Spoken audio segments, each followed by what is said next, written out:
Vasco D gamma Bharat 20 मई 1498 को आया था। पुर्तगाली नाविक वास्को डी गामा 20 मई 1498 को भारत के पश्चिमी तट पर स्थित कालीकट, वर्तमान में कोझिकोड, केरल के बंदरगाह पर पहुंचा था। वहां के तत्कालीन राजा जमोरीन ने उसका स्वागत किया था। इतिहास में वास्को डा गामा को ही भारत के समुद्री मार्ग की खोज करने वाला माना जाता है। महत्वपूर्ण नोट: वास्को डी गामा ने भारत देश की खोज नहीं की थी, क्योंकि भारत का अस्तित्व हजारों साल पहले से था, बल्कि उसने यूरोप से भारत तक पहुंचने वाले समुद्री रास्ते सी रूट की खोज की थी। इससे पहले यूरोप के लोगों को समुद्र के रास्ते भारत आने का मार्ग पता नहीं था। वास्को डी गामा के भारत आने का मुख्य उद्देश्य मसालों का व्यापार, स्पाइस ट्रेड करना था। मसालों की भारी मांग: उस समय यूरोप में भारतीय मसालों, विशेषकर काली मिर्च, ब्लैक पेपर की बहुत ज्यादा मांग थी। यूरोप में ठंड के कारण मांस मीट को लंबे समय तक सुरक्षित रखने, प्रिजर्व और स्वाद बढ़ाने के लिए इन मसालों की बहुत जरूरत होती थी। अरब व्यापारियों का एकाधिकार तोड़ना: 15वीं शताब्दी में भारत और यूरोप के बीच का जमीनी व्यापार मार्ग अरब और वेनिस के व्यापारियों के नियंत्रण में था। वे यूरोप को बहुत महंगे दामों पर मसाले बेचते थे। पुर्तगाली चाहते थे कि वे समुद्र के रास्ते सीधे भारत पहुंचें, ताकि वे सस्ते दाम पर मसाले खरीद सकें और बिचौलियों, मिडलमैन को हटाकर भारी मुनाफा कमा सकें। ईसाई धर्म का प्रचार: व्यापार के अलावा पुर्तगालियों का उद्देश्य ईसाई धर्म का प्रचार प्रसार करना और उस समय के समुद्री व्यापार पर मुस्लिम व्यापारियों के प्रभुत्व को कम करना भी था। कहा जाता है कि जब वास्को डी गामा कालीकट पहुंचा और स्थानीय लोगों ने उससे पूछा कि वो यहाँ क्यों आया है, तो उसके दल का जवाब था, हम ईसाई और मसाले खोजने आए हैं।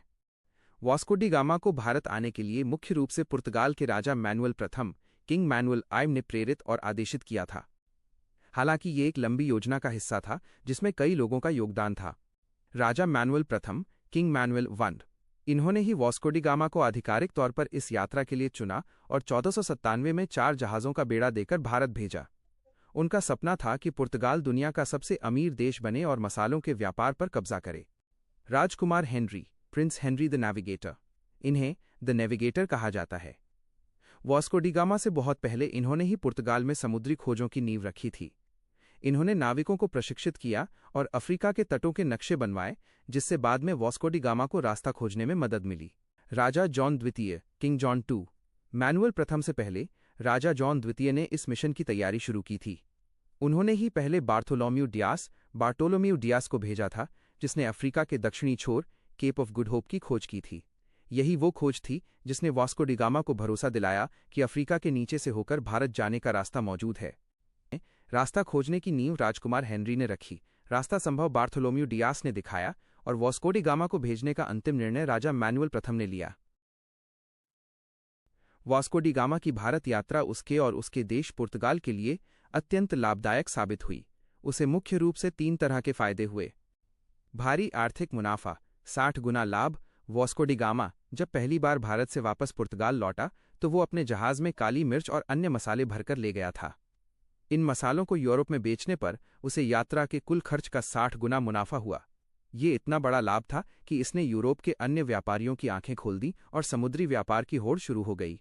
पद और सम्मान, टाइटल्स और ऑनर्स: इस सफलता से खुश होकर पुर्तगाल के राजा मैनुअल प्रथम ने उसे कई उपाधियां दीं। डॉम, उसे कुलीन वर्ग, नोबिलिटी में शामिल किया गया। एडमिरल, उसे हिंद महासागर का admiral of the seas of Arabia, Persia, India and all the orient घोषित किया गया।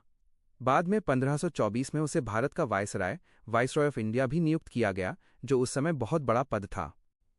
पुर्तगाली साम्राज्य की नींव: वास्को डी गामा की खोज की वजह से पुर्तगालियों ने अरब और वेनिस के व्यापारियों का एकाधिकार, मोनोपोली खत्म कर दिया।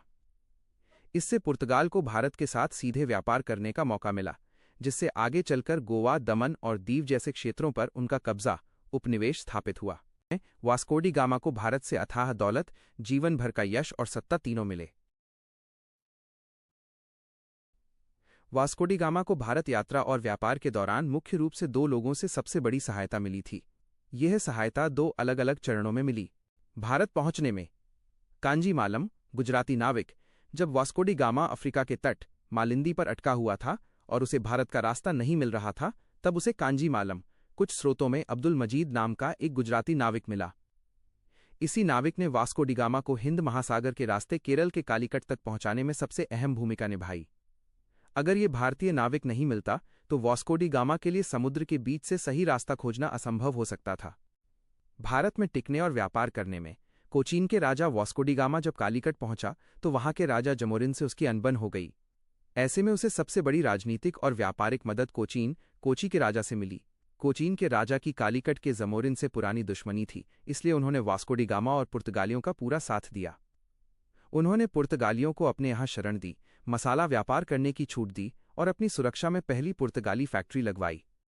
समुद्र में रास्ता दिखाने में गुजराती नाविक ने और भारत में पैर जमाकर व्यापार करने में कोचीन के राजा ने सबसे ज्यादा मदद की। वास्को डी गामा को भारत में व्यापार जमाने और अपनी यात्रा के दौरान कई गंभीर कठिनाइयों का सामना करना पड़ा। उसकी राह में सबसे बड़ी बाधाएं स्थानीय राजाओं की नाराजगी और अरब व्यापारियों का विरोध थीं। कालीकट के राजा जमोरिन की नाराजगी। तुच्छ उपहार। जब वास्को डी गामा पहली बार कालीकट के राजा जैमुरिन के दरबार में पहुंचा तो वो अपने साथ उपहार के तौर पर कुछ कपड़े, चीनी, तेल और शहद लेकर गया था। राजा के अधिकारियों ने इन उपहारों को एक राजा के लायक नहीं माना और इसका मजाक उड़ाया। कस्टम ड्यूटी का विवाद। जमोरिन ने पुर्तगालियों से व्यापार करने के बदले में सोने और चांदी के रूप में कस्टम्स ड्यूटी मांगी, जिसे देने में वास्को डी गामा असमर्थ था। इस कारण उसे बिना किसी औपचारिक संधि ट्रीटी के वापस लौटना पड़ा। अरब व्यापारियों का कड़ा विरोध। उस समय भारत के समुद्री व्यापार पर अरब व्यापारियों मूर्स का एकाधिकार था। उन्हें तुरंत समझ आ गया कि पुर्तगाली उनके व्यापार को खत्म कर देंगे। अरब व्यापारियों ने जमोरिन के कान भरे और वास्को डी गामा को एक समुद्री लुटेरा पायरेट साबित करने की कोशिश की, जिससे स्थानीय लोग उसके खिलाफ हो गए।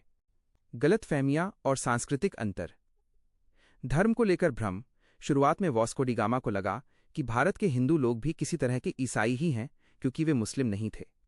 जब उसने मंदिरों में मूर्तियां देखीं तो उसे लगा कि ये ईसा मसीह के ही अलग रूप हैं। बाद में उसे पता चला कि ये एक अलग धर्म है, जिससे संवाद में दिक्कतें आईं। भाषा की समस्या। पुर्तगालियों को स्थानीय मलयालम भाषा नहीं आती थी, इसलिए उन्हें बातचीत के लिए दुभाषियों ट्रांसलेटर्स पर निर्भर रहना पड़ता था, जो अक्सर अरब व्यापारियों के प्रभाव में होते थे। जान का खतरा और संघर्ष।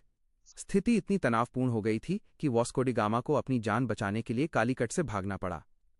जाते समय उसने प्रतिशोध में समुद्र तट पर कुछ भारतीय मछुआरों और व्यापारियों को बंदी बना लिया था। अपनी दूसरी यात्रा 1502 में उसे कालीकट पर बॉम्बार्डमेंट करनी पड़ी और युद्ध लड़ना पड़ा। वापसी यात्रा की कठिनाइयां। भारत से वापस लौटते समय मौसम खराब हो गया और यात्रा में सामान्य से 3 गुना अधिक समय लगा। ताज़े फल और सब्जियों की कमी के कारण उसके आधे से ज्यादा नाविक स्कर्वी रोग से मर गए और उसे अपने 2 जहाज़ों में से एक को जलाना पड़ा, क्योंकि उसे चलाने के लिए लोग नहीं बचे थे।